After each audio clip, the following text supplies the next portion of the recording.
Bonjour à tous, bienvenue dans Tout un monde, votre rendez-vous hebdomadaire avec les acteurs de l'actualité. On va parler de la crise des migrants et de la force des photos. Nous serons avec un candidat à la primaire républicaine pour les élections américaines et le vice-ministre israélien qui a réussi à faire venir la première délégation turque en Israël depuis 5 ans répondra à nos questions. Mais voici tout d'abord, comme chaque semaine, en quelques secondes, le bilan de 7 jours d'info. L'Europe sous le choc après la publication des photos du corps d'un enfant sur une plage turque. Cet enfant noyé dans le naufrage de 2 embarcations transportant des Syriens. Un peu partout sur le vieux continent, les tensions continuent de monter face à l'afflux de dizaines de milliers de réfugiés et de migrants. Le suspense est terminé. Barack Obama devrait ressortir victorieux de la bataille du Congrès américain sur l'accord sur le nucléaire iranien après le ralliement de suffisamment de sénateurs. Les juges français chargés de l'enquête pour assassinat ouverte après la mort de Yasser Arafat ont ordonné un non-lieu dans cette affaire faute de preuves suffisantes. Un suspect de premier plan dans les attentats de Bangkok a été arrêté à la frontière avec le Cambodge. Il ressemblerait au portrait robot du poseur de bombes présumé. Denis Charbit, bonjour. Bonjour. Vous êtes politologue à l'Université ouverte d'Israël. On va parler avec vous de la puissance des images, notamment après celle de l'enfant syrien retrouvé sur une plage turque.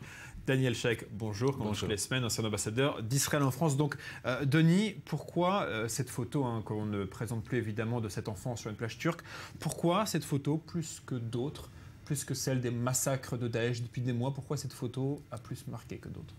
2 choses. La première, c'est toujours un mystère. C'est comme le succès d'un livre, ou le succès d'un film, ou le succès d'une photo. Je dirais que, à mon avis, ce qui pour moi m'a surpris, c'est précisément parce qu'elle est très sobre. Il n'y a pas de traces de sang, il n'y a pas de traces de violence. C'est donc l'innocence, en quelque sorte, incarnée, la bêtise humaine, la tragédie. La question est d'abord, l'émotion, elle est effectivement générale. Bien sûr, on pourrait toujours mettre les différents canaux technologiques qui nous permettent de la faire circuler dans le monde entier très rapidement, plus rapidement que par le passé. N'oublions pas, les assassinats de Daesh filmés par leurs propres caméras ont aussi fait le tour du monde. Et dans les 2 cas, mais il faudra voir pour la photo récente dont nous parlons maintenant, est-ce qu'elle va avoir un impact ?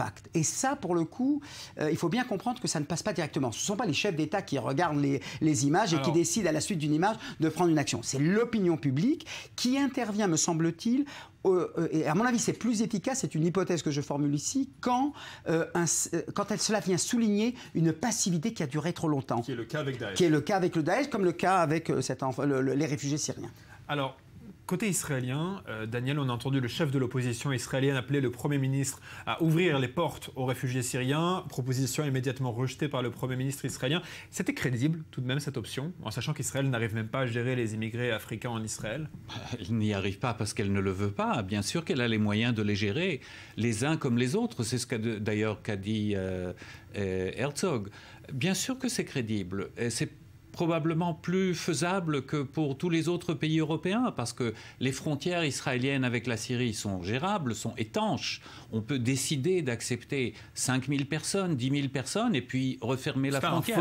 C'est pas un flot incontrôlable. D'ailleurs, il n'a pas dit ouvrir les portes, il a dit recevoir un certain nombre. Et je pense que symboliquement, pour l'État d'Israël, pour l'État juif, pour l'État des rescapés de la Shoah, c'est un geste nécessaire, comme c'était un geste noble et magnifique de la part de Menachem Begin à l'époque, avec les boat people vietnamiens. Merci pour cette magnifique transition. Denis, justement, les Vietnamiens, vous avez choisi une photo pour parler de la force des images. On va la voir à l'écran. Il s'agit de cette jeune fille qui fuit le bombardement au napalm de son village. C'est une image extrêmement violente, on la voit.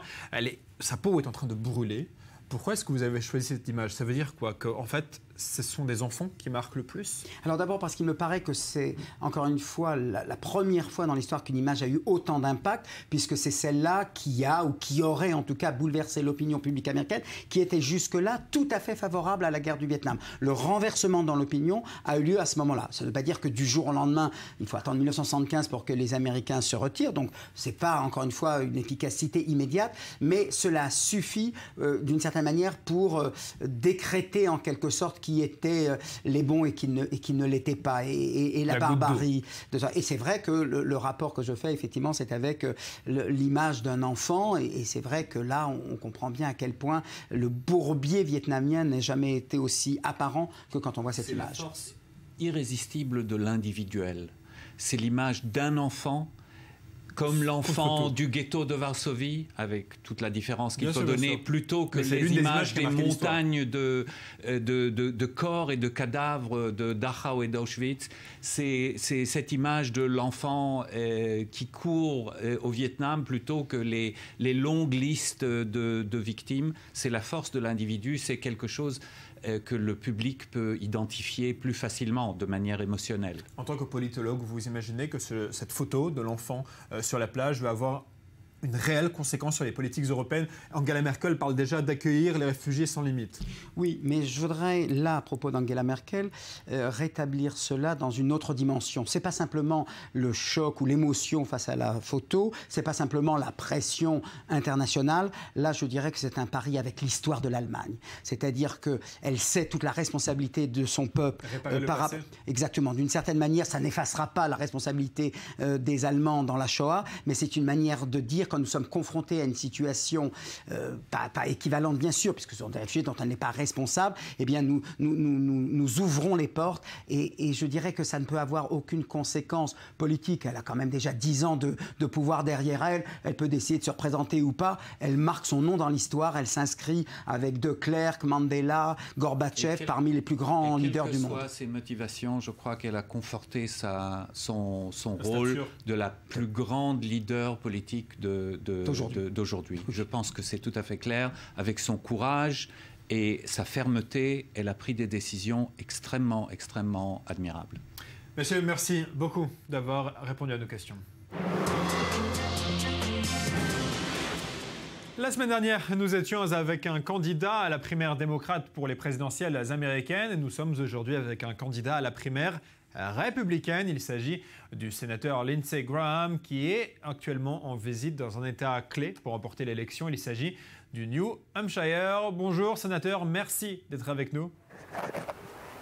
Merci de l'invitation. Alors tout d'abord, comment ça se passe pour vous dans cet État du New Hampshire ? Vous savez, le New Hampshire se résume à rencontrer des nouvelles personnes, défendre les personnes les plus qualifiées, les commandants en chef. J'espère que nous n'allons pas élire un novice en tant que commandant en chef, parce que l'on est un pays en guerre. Je me suis rendu en Irak et en Afghanistan 35 fois. J'ai passé 33 ans dans l'armée de l'air et 144 jours sur le terrain en tant que réserviste. Et je sais comment faire pour que cela reste sûr. Voici mes points forts, et je veux résoudre les problèmes. Je veux travailler avec les démocrates en corrigeant la réforme de la sécurité sociale et faire des choses importantes. Mais vous savez que le président Obama pourra opposer son veto à n'importe quelle objection du Congrès sur l'accord iranien. Est-ce que ça veut dire qu'il ne faudrait pas revoir la position républicaine ? Pas du tout. Je pense que les républicains ont été clairs sur le fait que nous ne pensons pas qu'il s'agisse d'un bon accord pour les États-Unis, ni pour la région, ni pour Israël. Si quelqu'un menace de vous couper la gorge, la dernière chose que vous voudriez faire est de lui acheter un couteau. La grosse erreur qu'Obama a commise ici a été de séparer l'attitude de l'Iran de leur programme nucléaire. Les centaines de milliards de dollars qu'ils vont toucher grâce à l'allègement des sanctions vont directement être reversés dans leur machine de guerre. Et il s'agit du plus large État soutenant le terrorisme. Ils peuvent acheter plus d'armes qu'ils ne l'ont fait ces 5 dernières années. Je pense qu'il s'agit d'un mauvais accord et le prochain président devrait être en mesure de le changer. Une application stricte de l'accord ne vous suffirait pas? Tout compte fait, c'est la structure de l'accord qui est terrible. S'ils ne trichent pas, dans 15 ans, ils auront accès à un enrichissement illimité. Ils ont de l'argent, ils ont des armes, aucune clause sur la façon dont dépenser cet argent.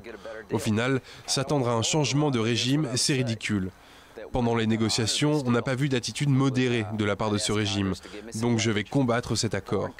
Si je suis président des États-Unis en 2017, on obtiendra un meilleur accord. Si l'Iran souhaite un programme nucléaire pacifique, ils l'obtiendront, mais ils n'auront pas une voie pavée vers la bombe et ils n'auront pas notre argent et nos armes tant qu'ils ne changeront pas d'attitude. Enfin, je dirais aux Iraniens que s'ils tentent de tricher, on vous écrasera. Ce que vous faites, c'est déclencher, je pense, une bombe atomique dans le Moyen-Orient, à moins d'obtenir un meilleur accord.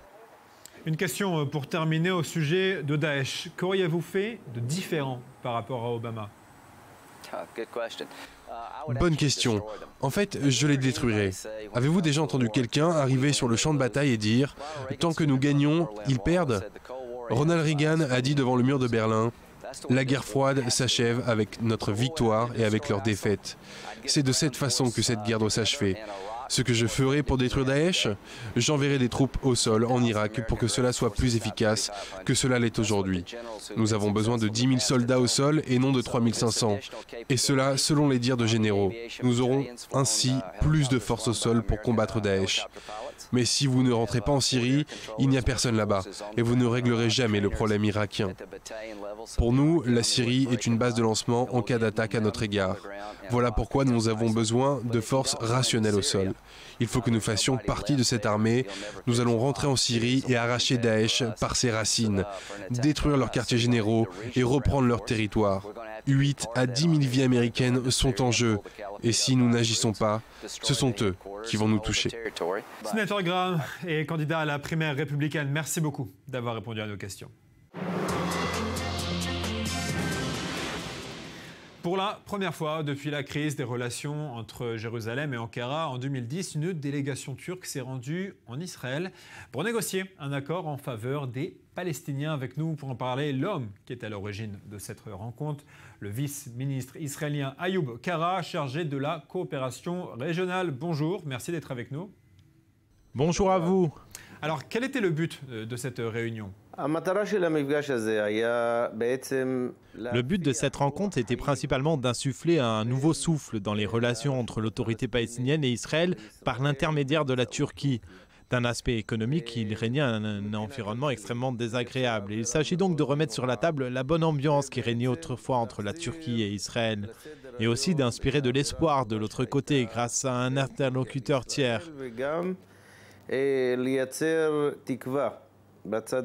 On a parlé d'une zone industrielle de 1500 hectares à côté du checkpoint Gilboa, jouxtant le checkpoint. 1500 hectares, c'est énorme, sans précédent dans la région, avec même des possibilités d'agrandissement. Nous parlons d'une zone qui va donner du travail principalement aux habitants de Jenin. Et tout ce qui sera produit dans ces usines le seront selon un accord de paix soutenu par les États-Unis, sans taxes, sans douane, et toutes ces marchandises seront transférées vers le port de Haïfa.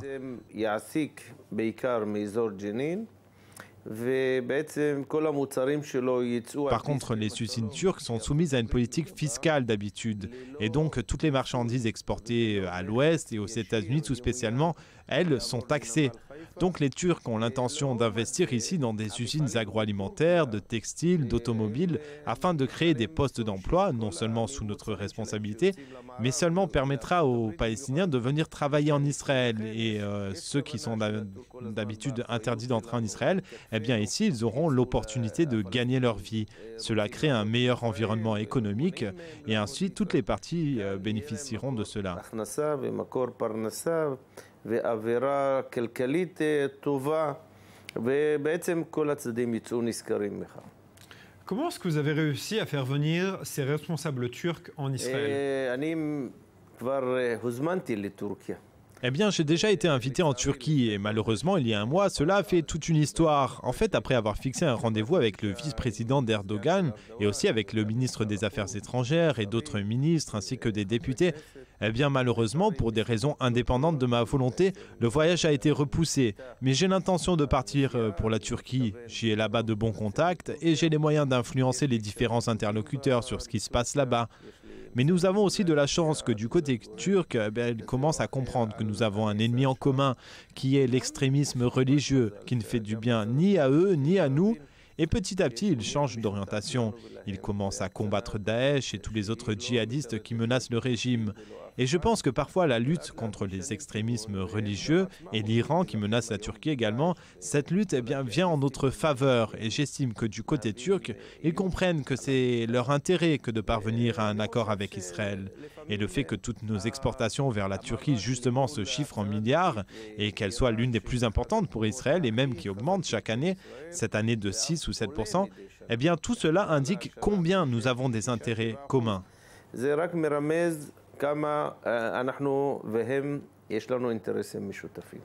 Donc concrètement, vous dites qu'il s'agit du début d'une nouvelle ère dans les relations entre les deux pays, la Turquie et Israël. J'estime que nous sommes au seuil d'une période nouvelle et qui va prendre une dimension encore plus grande après les élections en Turquie qui se déroulent en ce moment. Mais quels que soient les résultats, je n'ai aucun doute que nous nous trouvons dans une période bien meilleure qu'auparavant.